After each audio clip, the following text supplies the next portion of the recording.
About a month back, I saw this Animal Crossing inspired Tom Nook controller for Switch, and my first immediate thought was, wow, that's a pretty cute looking controller, that'd be a great collectible. I wonder if it's actually any good to really use. So I ordered it, and it took a while to show up, but here it is. So let's open it up and check it out. Now, I will say I've actually seen a few versions of this controller that are a little more easily to get on Amazon, but not in this color. I had to order this directly from the company. And this is a pretty simple unboxing because it's right here at the top. Let's just go ahead and take it out. This is a lot smaller than I thought it was gonna be. Just seeing regular pictures, I was assuming this was gonna be roughly the size of a Switch Pro controller. This is noticeably smaller. In fact, with the way they have this little cutout right here, it's very reminiscent of me to like the Wii Classic controller with a grip attached around it. This is really tiny. I don't know how I feel about this. Something I also didn't realize from the pictures, I saw the ear flaps before, but I didn't realize the ears were actually the shoulder buttons, which is a really cool touch actually. Oh, okay, no, cool.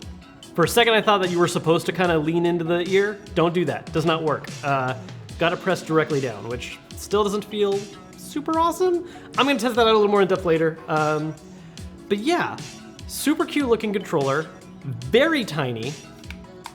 Sticks feel okay. The plastic doesn't feel too bad either, actually. Sometimes when you order some of these like unlicensed third-party controllers off of Amazon or directly from the manufacturer, the plastic itself just feels extra cheap and not great.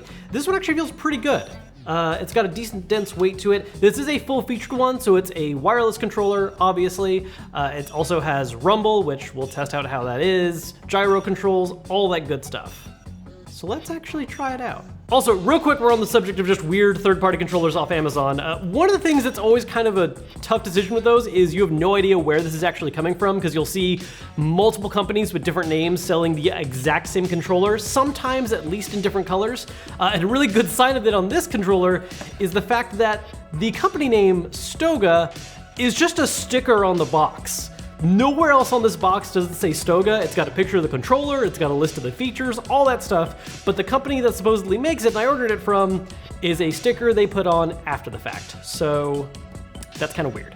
I will say that while it's a lot smaller than anticipated, I actually kind of like the weight of it. It's a little denser than some other cheaper controllers, or it could just be that because it's smaller, it's the same weight, but it works out and bounces okay. Also, I just realized it has an audio jack, so that's a nice touch if it fully works. Yeah, this is so tiny. Buttons and everything feel okay. It's kind of that midpoint of like they're softer buttons, they're not clicky, but they still have a decent bit of pushback that I actually really like.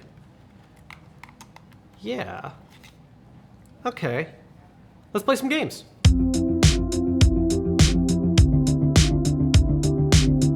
It has really surprised me. It definitely has its faults. We're gonna talk about it. It is far from perfect, but honestly, when I ordered this, I was really expecting something that was going to be sort of a, it looks good, but it's actually terrible to use kind of situation, and that's not really the case. So let's talk about the good, the bad, and the kind of meh about it. First, the good. I really like the buttons on this controller, especially all the front-facing ones. They have a very similar kind of feeling to the Switch Lite buttons, where it's this nice little bit of resistance, it pushes back a good little bit. It's not a tactile kind of click, it's not giving you a clicky feel like the actual Joy-Cons do on a Switch, but instead it's just kind of that softer touch. It feels very similar almost to the Pro Controller, but with a little more resistance that I really like.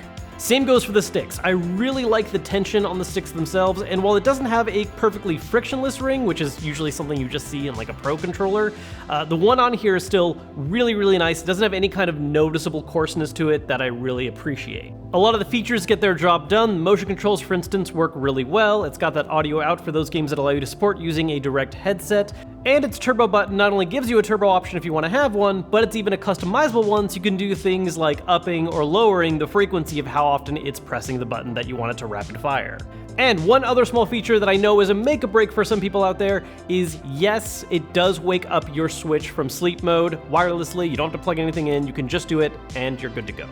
Now, as for the bad, I think the biggest thing for me, honestly, is the grip shape. If you are normally a fan of holding your controller and keeping your index fingers on the back shoulder buttons, it doesn't really feel that natural. You much more naturally want to rest them on the front shoulders, which can still be really good for certain games. And of course, if you're a fan of doing the full kind of 4-finger setup where you've got one on each single button, that'll work really well as well. But if you normally like resting your index fingers on the back triggers, this feels a little awkward.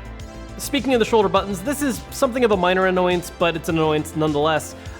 Because of the way the ear design works out, you kind of naturally want to almost sometimes curve into it like it's a trigger. It's not, don't do that, the button doesn't work that way, and it's not a good habit to develop. You need to still press directly down just like a regular shoulder button. I've gotten myself to not do this very often, but every now and then I catch myself slipping wanting to try and supply pressure forward this way. It's not a good idea.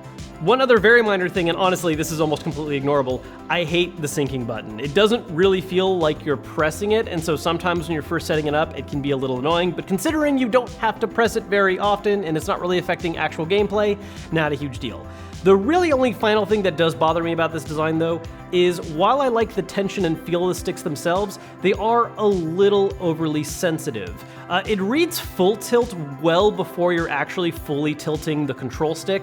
After you do some calibration in game, it's still a rather smooth reading, which is nice, but it's going to read full tilt when you're about here instead of all the way over, which just bothers me a little bit because sometimes I feel like I'm going to end up doing something very harshly in game that I'm not meaning to because I'm expecting this to not read as a full tilt.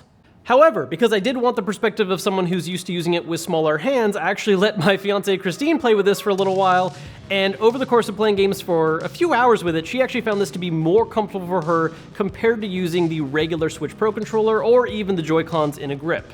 As for meh things, I'm kind of whatever on the D-pad. It's not the worst I've used, it's not the best either. I wish it was just a little bit bigger, it's a little too mushy for me, but again, I've definitely used worse ones as well. It gets the job done, but if your goal is to play a lot of kind of 2D platforming games and kind of old school retro stuff where you want to use the D-pad primarily, there are better options out there.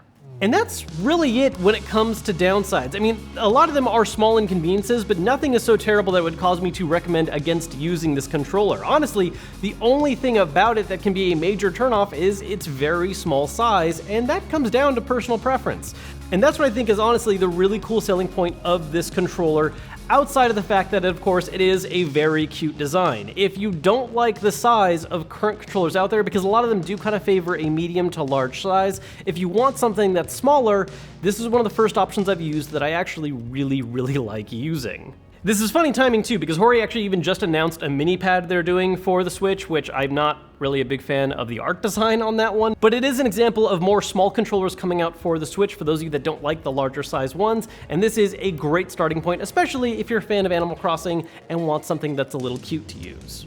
Also, I just noticed this, the one I bought said Stoga, and like we said, that was stickered on to the box of it. The back of this one actually says it's apparently made by a brand called Kitten Gear, so good to pay attention to. As always, guys, thanks for watching the video. If you're interested in grabbing one of these controllers, I'm going to have it linked down below in the description. I'm going to link the exact one I ordered if you want this color. However, I have seen some very similar ones listed on Amazon that don't come in this color scheme, but are likely the same actual controller as far as the controls go. So if you just want a smaller controller, that's going to be an easier way of grabbing it, or you can wait a few weeks to order the one that I did.